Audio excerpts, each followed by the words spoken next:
Welcome class 11. Today I am going to discuss with you eligibility of membership. But before that I am going to explain you what is a member. Members क्या होते हैं. Okay guys, this is our new chapter, that is the members of a company. In members of a company, today we will start with the introduction of member, meaning of member, or thereafter the eligibility of the membership. Okay, so first let's start with the introduction. An institution or organization is formed for purposes like education, entertainment, sports, health, business, etc. It is a structured unit with well defined objective and relationship. Okay कोई भी organisation, कोई भी institution, वो किसके लिए form किया जाता है, उसका पर्पस क्या होता है? या तो एजुकेशन पर्पस से शुरू किया जाता है, या तो उसका पर्पस एंटरटेनमेंट होता है, या उसका ऑब्जेक्टिव स्पोर्ट्स होता है, हेल्थ के सेक्टर में होता है, फिर बिजनेस के सेक्टर में. कोई भी इंस्टीट्यूशन या ऑर्गेनाइजेशन इसी पर्पस से, इसी ऑब्जेक्टिव के साथ फॉर्म किए जाते हैं. इनका एक वेल डिफाइंड ऑब्जेक्टिव्स होता है. बिना किसी गोल के कोई भी बिजनेस फॉर्म नहीं होता. कोई भी ऑर्गेनाइजेशन फॉर्म होने से पहले उसका एक गोल होता है. ये हमने पढ़ा था कि जब किसी प्रमोटर्स के माइंड में आइडिया होता है तो उसका एक ऑब्जेक्टिव होता है, और उस ऑब्जेक्टिव को सक्सेस करने के लिए वो एक आइडिया करता है और एक कंपनी फॉर्म करता है. Okay, the organization is formed and managed by a person, even though by itself it is non-living setup. The person associated with an organization are termed as member. Means जो person उस organisation के साथ associate होता है, उसके साथ work करता है, okay, that person is known as the members. It can be rightly said that organization is by members, of member and for member. Means ये अगर हम लोग ऐसा बोले कि एक ऑर्गेनाइजेशन वो किसके थ्रू होती है, मेंबर्स के थ्रू होती है. मीन्स वो मेंबर के द्वारा होती है, मेंबर के लिए होती है और मेंबर की होती है. मीन्स यहाँ पे आप देख सकते हैं, यहाँ पे लिखा है कि it can be rightly said that organization is by members. Means वो एक मेंबर्स के थ्रू होती है, मेंबर के द्वारा बनी होती है, मेंबर्स की होती है और मेंबर्स के लिए होती है. Okay, now you can see there is the meaning also given. Members क्या होते हैं? Members means a person whose name is entered in the register of members of a company. Means जिस पर्सन का नाम कंपनी के register of members में, company का जो रजिस्टर ऑफ मेंबर रहेगा, उसमें जिस पर्सन का नाम मेंशन होगा, that person is known as the member of that company. Okay, got it. Means जो भी बंदा, जिस बंदे का नाम कंपनी के रजिस्टर्ड ऑफ मेंबर, जो उनका मेंबरशिप का रजिस्टर्ड होगा, उसमें अगर उस कंपनी का नाम, उस पर्सन का नाम मेंशन है, सो वो पर्सन क्या होगा? It become the member of that company. उस कंपनी का क्या रहेगा? क्या बन जाएगा? मेंबर बन जाएगा. ओके, नाउ बट इसके साथ साथ अगर it also include the name of that person, holder of equity shares, whose name is entered as beneficial owner in the record of the depository. Means company के जो depository record है उसमें भी अगर उस बंदे का नाम as a holder of equity share entered है, as a holder of equity share entered है एज बेनिफिशियल ओनर, मतलब वो बेनिफिशियल ओनर है. ओके, सो वो भी क्या होएगा? कंपनी का मेंबर माना जाएगा. So there has the two prerequisite for person to become a member of the company. Means किसी भी पर्सन को कंपनी का मेंबर बनने के लिए दो चीज़ें होती हैं. पहली, the agreement in writing to take share of the company. अगर उस पर्सन ने कंपनी के शेयर परचेस किए हैं तो उसके एग्रीमेंट होंगे. दूसरा, registration of the person to agreeing register of member of the company. या तो कंपनी का शेयर परचेस किया होगा तब वो कंपनी का मेंबर बनेगा. दूसरा, अगर उसने कंपनी के शेयर परचेस नहीं किए तो उसका कंपनी के रजिस्टर ऑफ मेंबर में अगर उसका नाम है तो भी वो क्या होगा? कंपनी का मेंबर होगा. मतलब उस पर्सन का रजिस्ट्रेशन हुआ है as agreeing that he will be the register of member of the company. मतलब कंपनी के रजिस्टर्ड में उसका एग्रीमेंट होगा और उस एग्रीमेंट के साथ साथ उसका नाम भी एंटर्ड होगा, एक रजिस्ट्रेशन हुआ होगा उस पर्सन का कंपनी के साथ. So then only become the members of the company. Now you can the there is given the some definition, or we can say some terms as given here. The register of member means for the register which enlist all its member with their details in prescribed form. Register of member क्या होता है कि तरह का register होता है जिसमें सारे मेंबर जो भी सारे मेंबर्स होते हैं उनकी लिस्ट होती है विद देयर डिटेल इंफॉर्मेशन, उनके डिटेल होती हैं. Depository means it is kind of the institution where securities are held in electronic और डीमटेरियल फॉर्म. इलेक्ट्रॉनिक या फिर डीमटेरियल फॉर्म में सारी सिक्योरिटीज होती हैं. किस पे? ये एक तरह का इंस्टीट्यूट होता है. For example the national security depository limited. अगर इसमें किसी पर्सन का नाम एंटर्ड है तो डेफिनेटली अगर और एज ए बेनिफिशियरी एंटर्ड है तो वो पर्सन क्या होगा? ही will be the member of that company. Okay. Now beneficial owner means is the investor who owns security in electronic form and has internet interest in the security. Okay. जो भी securities held की जाती है इन depository में, मतलब deposit means it is kind of the institution, उस institution में जो भी सिक्योरिटी हेल्ड की जाती है इलेक्ट्रॉनिक फॉर्म में, ओके, और उस सिक्योरिटी का जो इन्वेस्टर होता है, जो उसका ओनर होता है, that person is known as the beneficial owner. वो क्या होता है? बेनिफिशियल ओनर होता है. Okay. Now next we will see the eligibility of the membership. अभी एलिजिबिलिटी क्या होती है मेंबरशिप? मीन्स किसी भी पर्सन को कंपनी का मेंबर बनने के लिए उसकी क्या एलिजिबिलिटी होगी. Okay. So that has given the criteria.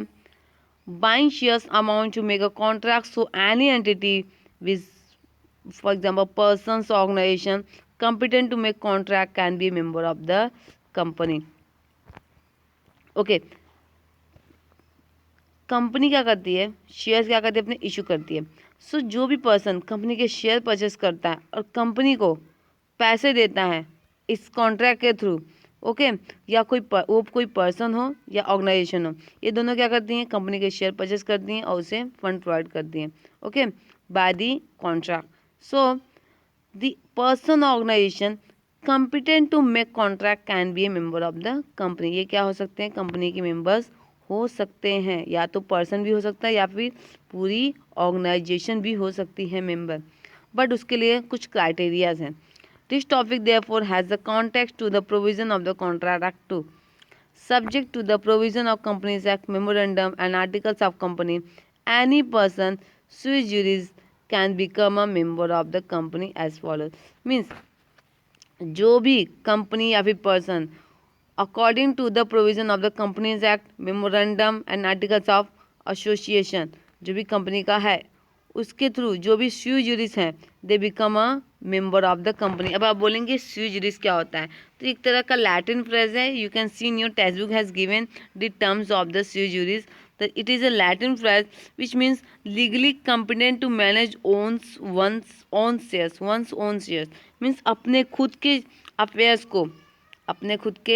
Affairs को हेल्ड करना, लीगली उसे मैनेज करना. It is known as the sui juris. मतलब जो पर्सन अपने खुद के अफेयर्स को, अपने खुद के मैटर को मैनेज करता है खुद से, that person is known as the member of the company. वो क्या होगा? वो कॉम्पिटेंट होगा और he will become the member of the company. Now there has given the eligibility.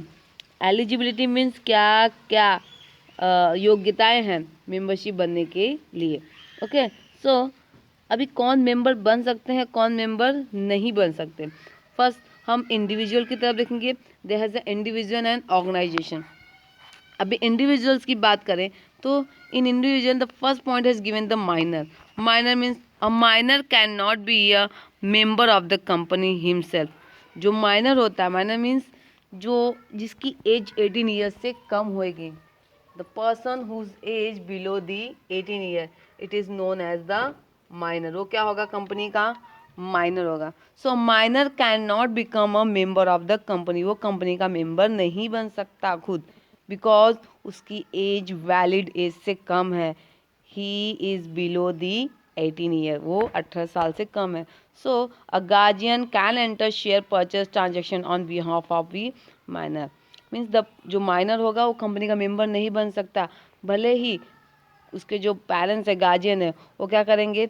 उन्होंने कंपनी के शेयर्स परचेस कर लिए हैं और उनके नेम एंटर होंगे on behalf of a minor. मतलब माइनर के बिहाफ में उनके पेरेंट्स के नेम क्या होंगे? एंटर होंगे। ओके, सेकेंड होता है, अब हमने पढ़ा कि माइनर क्या हो सकता है, एज ए इंडिविजुअल देखे तो माइनर मेंबर नहीं बन सकता कंपनी का। सेकेंड होता है इंसॉल्वेंट। ओके, इंसॉल्वेंट ये पर्सन क्या होते हैं, ये भी कंपनी के मेंबर नहीं बन सकते, बिकॉज इनके पास कोई बेनिफिशियल राइट्स नहीं होते हैं, इनके सारे राइट्स ले लिए गए रहते हैं। बिकॉज क्या होता है कि ये जो होते हैं इंसॉल्वेंट, इनका सब कुछ क्या होता है, लग चुका रहता है ऑलरेडी, ये इनके पास कुछ नहीं बचता है, तो किसी कंपनी के मेंबर कैसे बन सकते हैं। So since the beneficial right of shareholding are held by official receiver or assignee, so the insolvent person stop being the member. इनके पास कोई बेनिफिशियल राइट नहीं होता है शेयर होल्डिंग का। Okay, so they become the insolvent, और insolvent person किसी भी company का मेंबर नहीं हो सकता। Now see is the insane or lunatic. Yes, इंसेंट means क्या होता है, जिसकी मतलब बोलते हैं ना मेंटल एबिलिटी खत्म हो चुकी हो, या फिर जो मेंटल कैपेसिटी हो, द सेंस कैपेसिटी, वो क्या है, ख़त्म हो चुकी हो, ऐसे इंसान को हम लोग मेंटल बोल सकते हैं या फिर पागल बोल सकते हैं।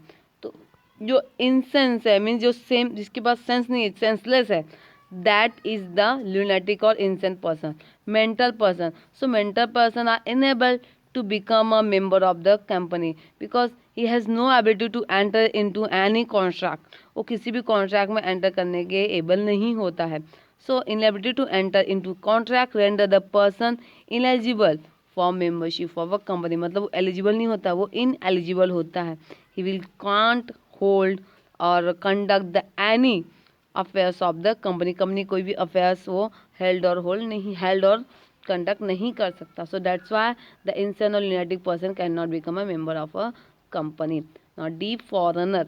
ओके, अभी फॉरेनर क्या होते हैं, foreigner means who lives outside the country, जो कंट्री है उस कंट्री के आउटसाइड जो पर्सन रहेगा, he will be the foreigner, वो क्या होगा, फॉरेनर होगा। But foreigner can become a member of a company. How he become the member of the company, अब तो वहाँ वो तो उस कंट्री में रहता भी नहीं है, फिर भी कैसे मेंबर बन सकता है, यस वो बन सकता है अगर वो फॉरेनर उस कंपनी के शेयर्स परचेस करता है, तो वो क्या बन सकता है, उस कंपनी का मेंबर बन सकता है।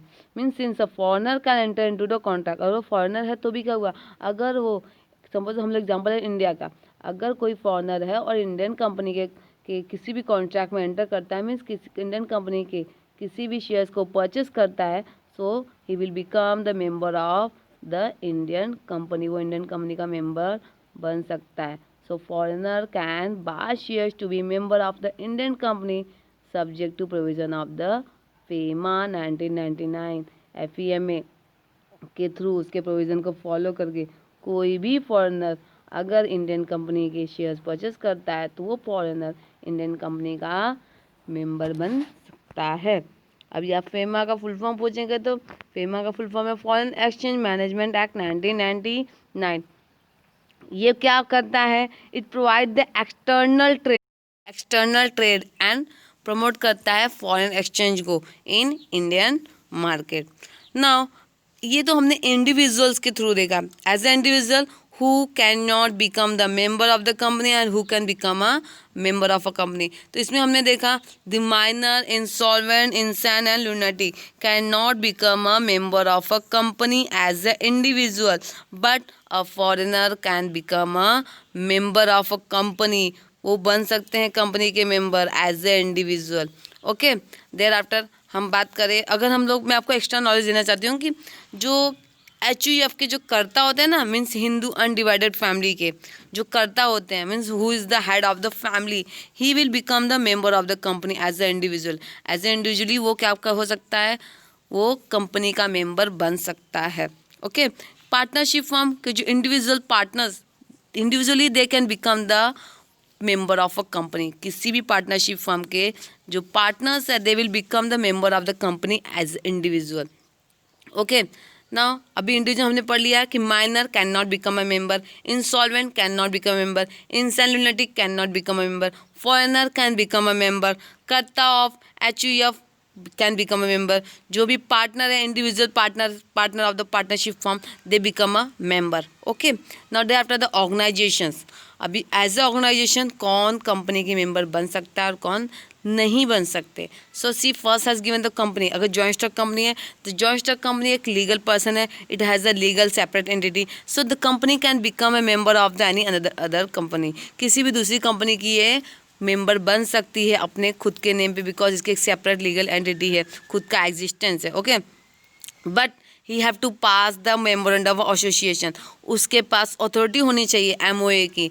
जो भी कंपनी मेंबर बन रही किसी और कंपनी का, सो बन सकती है members, but he has authorised, उसको अथॉरिटी होनी चाहिए by the memorandum of association.